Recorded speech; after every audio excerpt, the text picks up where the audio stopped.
Hey yo, it's yet another day that God has given us. We are so privileged to be meeting such an extraordinary woman, a woman that is doing such great work at Open Talk with Juliana. This is where we are at today to meet Madam Lillian. So maybe you can just tell us your names and I think where we are today and the work that you've been doing, then we can continue from there. I started here maybe 19 years ago. After 9/11, I was working at Hotel Intercontinental as assistant general manager in rooms division. And when 9/11 happened, the president of Intercontinental Hotels, Alexander Fura, called me and he said, Lillian, there is no work for the young people in the hotels now. They are closing down because of security. Yes. And so many things that are happening.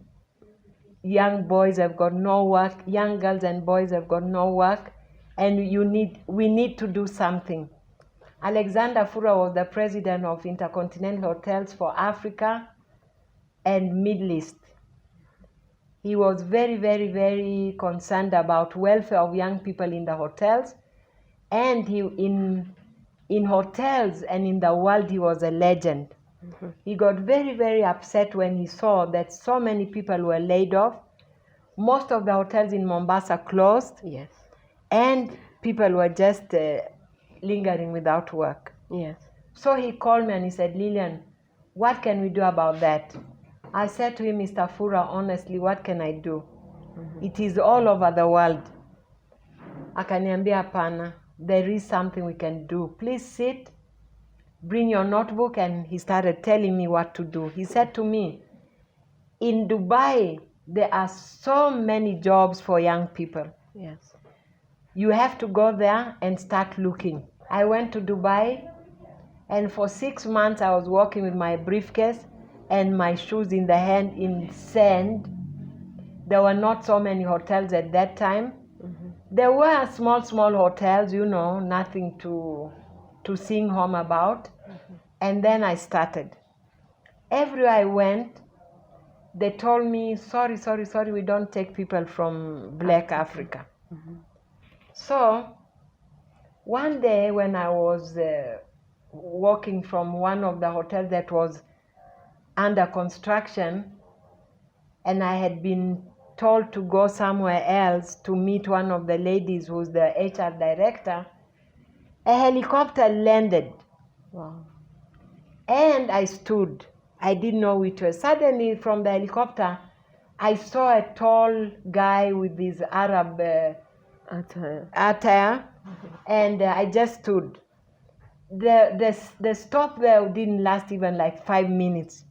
He was with like 3 other guys who were telling him something, showing him a place, a space, and then they went. And I had been told from Le Méridien Hotel, which was under construction at that time, to go to Governor's Hotel. I went there on Tuesday, mm-hmm. and then from there I was told to go again to Le Méridien on Thursday. Yes. So even today I consider Tuesday and Thursday as my lucky days. Yes, you told me. Second time I was there on a Thursday, the helicopter came again. Akaondoka tena akaenda. That's the second time. Yeah. Na mimi nikaenda kule nilikuwa naenda, mm-hmm. Nikafika nikaambia come back again on Tuesday. Again. Yeah. So Tuesday again I was there, yeah. And the same thing happened. That guy came out, the gentleman came out again with his beautiful attire and all, good looking elderly man. Mm-hmm. Akaanza kuuliza tena yule, alafu akaniangalia. Mm-hmm. Kuniangalia, nikaona one of the guys calling me. Mm-hmm. And I moved there to them, mm-hmm. with my shoes in hand and my briefcase. Yes. I was told His Highness would like to know whether you are a person or a spirit. True. Because every time we come here, we see you, and wow. We don't know who you are. Oh, so I said I am a person. He would like to know what you are doing here. Kasema, after 9/11, I've come here to look for work for young people.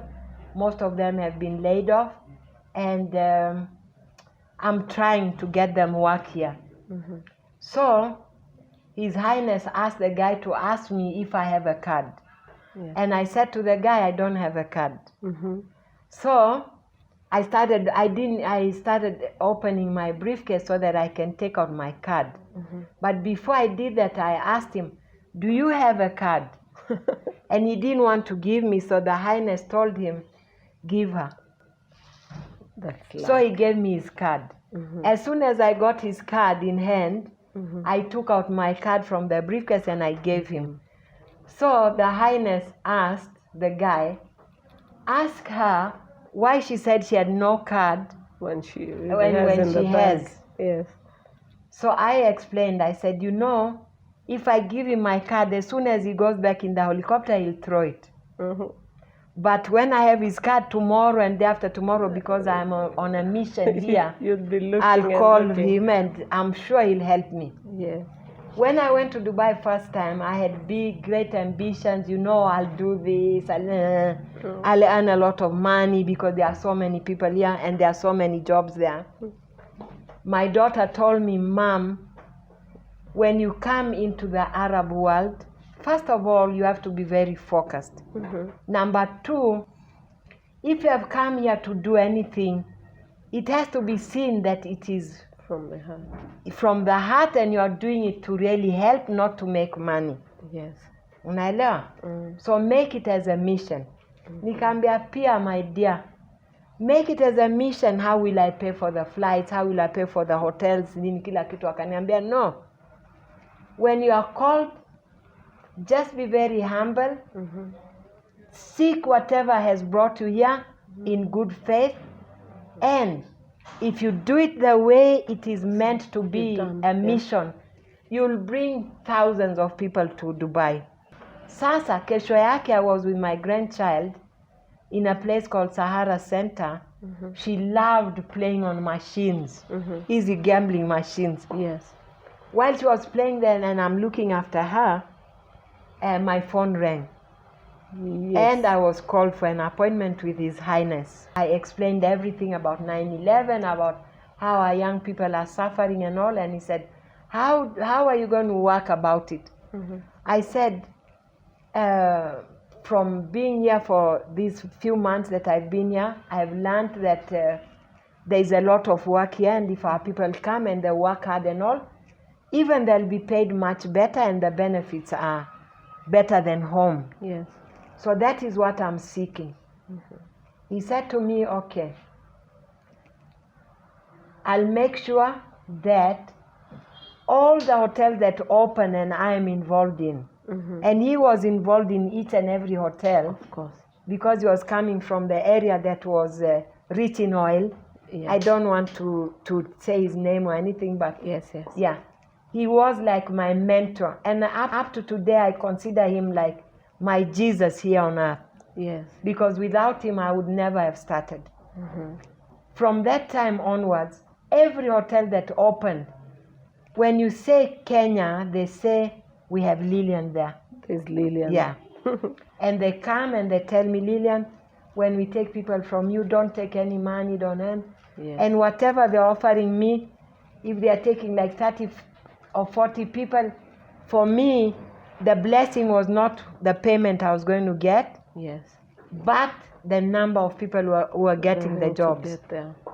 Yes, that's such an awesome story, and I think for the fact that it happened 3 times, definitely it was destined to be. Kabisa. God alijua ni nani anapatia hii majukumu. You can tell them where you came from and how people can follow their journeys and they're able to reach their dreams. Yeah, I was born in Majengo. I was brought up by my grandmother, Nyanya Mwana Hawa. Our house in Majengo is still there. And she always insisted that even though I am a girl, I have to work extra hard because I'm not an African and I'm not a white. Yes. I'm in between, And because of that I have to work extra hard. Kwa hivyo alikuwa anafanya bidii sana tusome. Tunasoma. Hata akanipeleka shule kwa akanipeleka Holy Family Cathedral, kwa Holy Family Parochial School. Yes. Nisomeshwe huko. Vile alikuwa maskini na ana chochote, alikuwa anatuombea kama usaidizi. Yes. And the nuns really loved me. Yeah, they did everything to help me. Yes. Religiously as well as scholarly and all. But unfortunately about form 2 nikafukuzwa shule kwa sababu kulikuwa mwalimu mmoja hapo Mgo alikuwa anipendi. Kila saa kunivuta nyele. Yes. Siku moja nikakasirika, nikarudi tu nikampiga like a bull. You know, I just went for her like a bull. Yeah. Okay. Yeah. It was like on a Tuesday.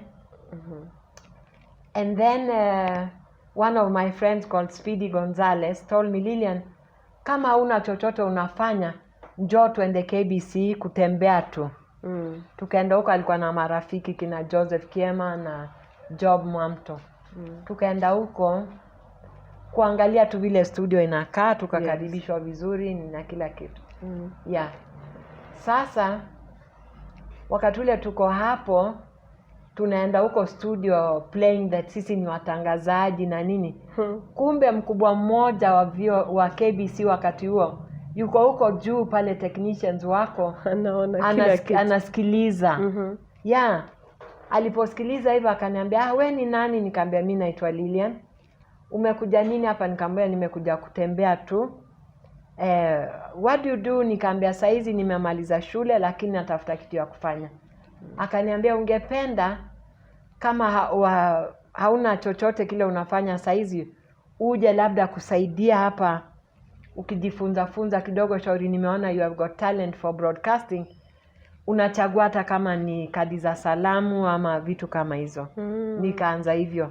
Okay. Na so far seme kwa wale watu wamekuwa baraka, maybe hiyo mambo ya kutafutia wale vijana kazi, ni vijana kama ngapi? Ama group ya kwanza ulipeleka ilikuwa lini? How many years has the office been in existence? No. Yeah. When I went there and I got the great chance of the hotel starting to look for people from Kenya. And the guy telling me that we don't take people from Black Africa. After I met His Royal Highness, and he told them that they have to start considering to take people. When the guy came, and he was a very big Swiss guy from Hyatt Hotels, he said to me, the first time he came for interview, how many people do you have? I said, I have about 140. If you are here for 2 days, we have 70 and 70. He said to me, maybe we'll take just about 5 or 10 because this is a new region. Nikambe, even if you take 1 or 2, it will be a beginning. Yes. Yeah. So we booked him at Grand Regency Hotel. We booked him at Serena, and our interview was at Grand Regency, which is a hotel that I opened. Wow. And I also recruited for. Namona anatoka anaenda anajificha nyuma ya curtain uko juu, the summit at Grand Regency, anazungumza na Dubai. Anasema nikaambia okay. Anarudi tena, anainterview watu wawili tena, anakimbia. Sasa mimi nikaita one of the cleaners, nikaambia kaa hapa na hii uva yako, ujifanye una dust usikilize vile anasema. Huyo akajifanya anapiga polish meza na nini pole. Anasikiliza huyo bwana anasema, wow. The people in Kenya, I've never seen anything like this before. Yes. Nikaenda huko nikachochea watu wangu, nikaambia anapenda watu. Endeleeni hivyo tu. So akarudi tena. Akachukua watu kama 50. Akaweka CV zao kando. hizo zingine 20 akaeka kando. Yes. Yeah. Akachukua hizo zote akazichukua na hizo zingine akaenda nazo. Akaniambia, Lilian, all these people I've considered to take them for work, and these ones I'm keeping pending. Yeah, pending. Yes. But I'm not giving you back the CVs because I'll come again for another interview. Yes. Yeah.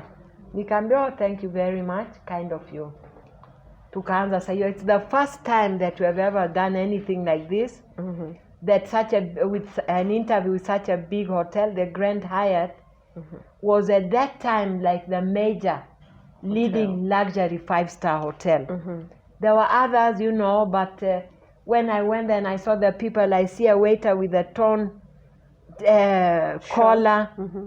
My heart pains. Nasema hapa mimi siwezi kuleta watu kama atakuja kubadilishwa makola zimepasuka, unaelewa? Yeah. So tukaendelea hivyo. Akaenda tukaanza sasa kupanga travel plans. Tukafanya, it was in December. The first group went, when you can see them there, it went in April. Wow. Yeah. But I tell you, Juliana, when my people stepped into the hotel, yes, Grand Hyatt, tall, beautiful girls and good-looking guys, wakikupiga smiles like the sun is shining. When I heard about you, I was so eager to meet you because, you know, people just look at journeys wakati safari imefika mwisho. But people don't look at the people that were there actually to make it happen. And that's why we said we must find you in this Asante. Nairobi.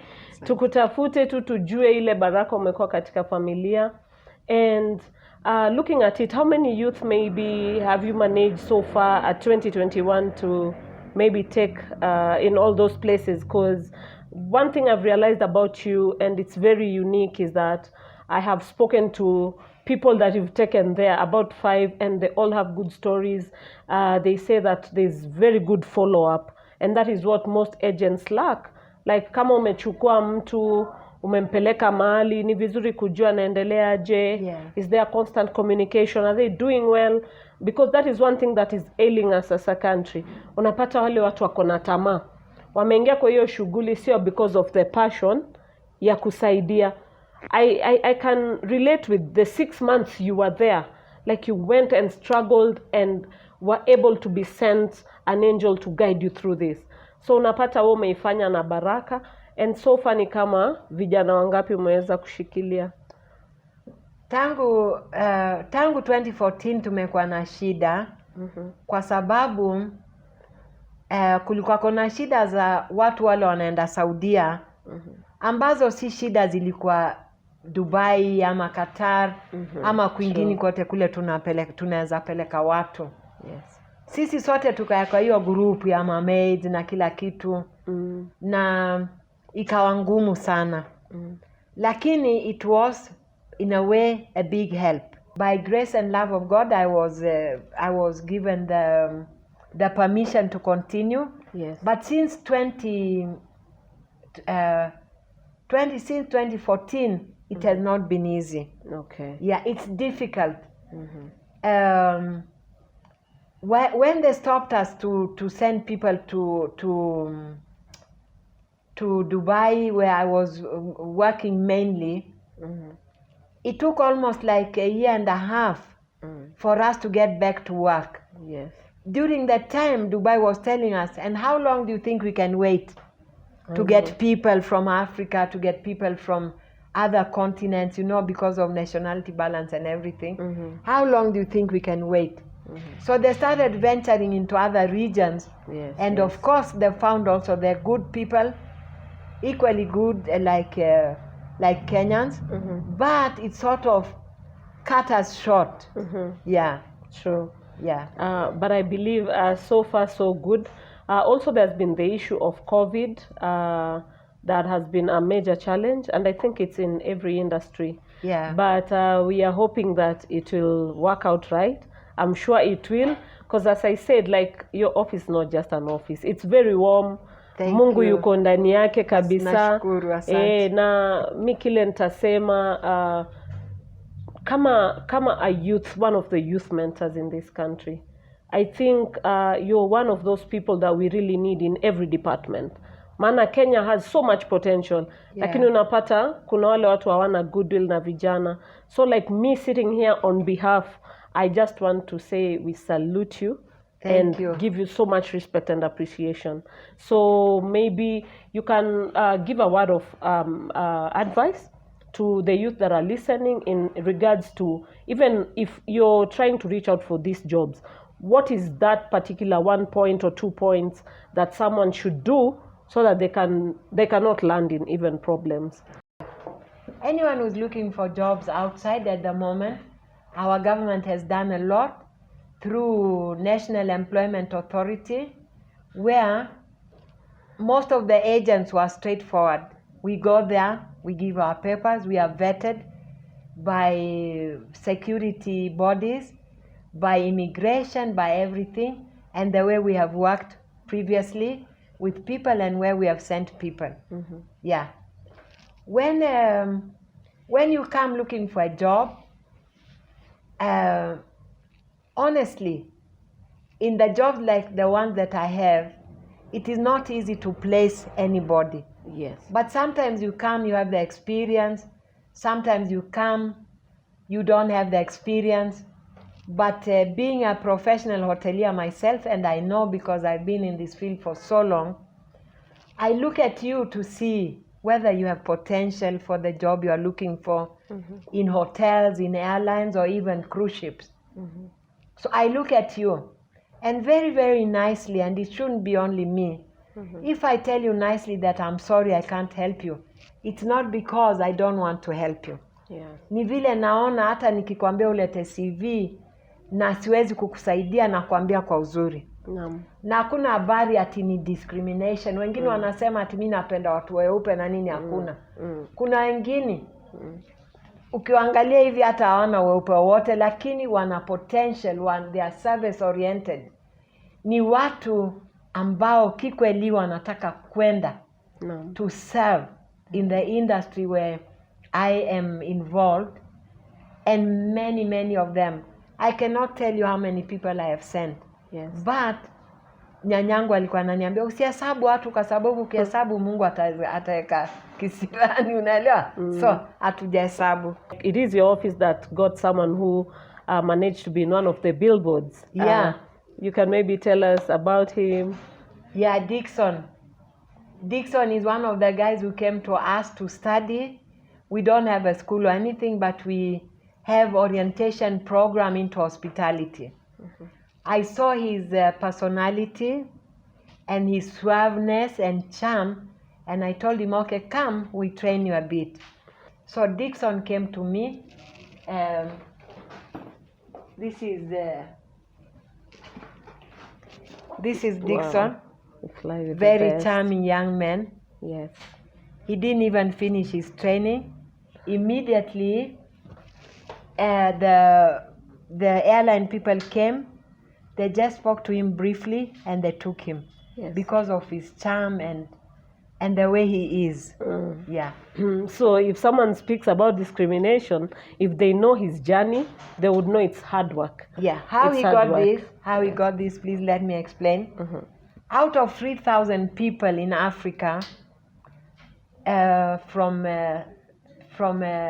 Egypt, South Africa, Senegal, East Africa, Dixon was chosen to be the face of Africa. This billboard is the billboard that advertises this airline. Yeah. So even if you don't have any experience or anything, but you can communicate well, you are charming, umekaa vizuri na unajua what you are going into, there are big opportunities here. Yes. Yeah. Kila mtu vile watu husema Kenya, vile ufanyavyo kazi yako pia ndio wewe pia unaendelea. Kweli. Yeah. That is so true. So guys, that's a wrap for us at Open Talk with Juliana. All we can say to you is we pray that God gives you good health Thank you. Mungu azidi kukushikilia, uweze tushikilia zaidi. Inshallah. Naomba. Mungu atakupatia umri na afya njema. Asante kwa kutukaribisha. Na Mungu azidi kukutuma. Na nyinyi pia muendelee kwa uzuri. Naam. Tujaribu kusaidia vijana wetu na hata watu wengine ambao wanahitaji usaidizi. Naam. Tuone vile tunaweza, sio kila saa kutegemea serikali. Serikali. Naam. Hata sisi wenyewe tunaweza kujisaidia. Asante. Asante. Shukran sana. Okay.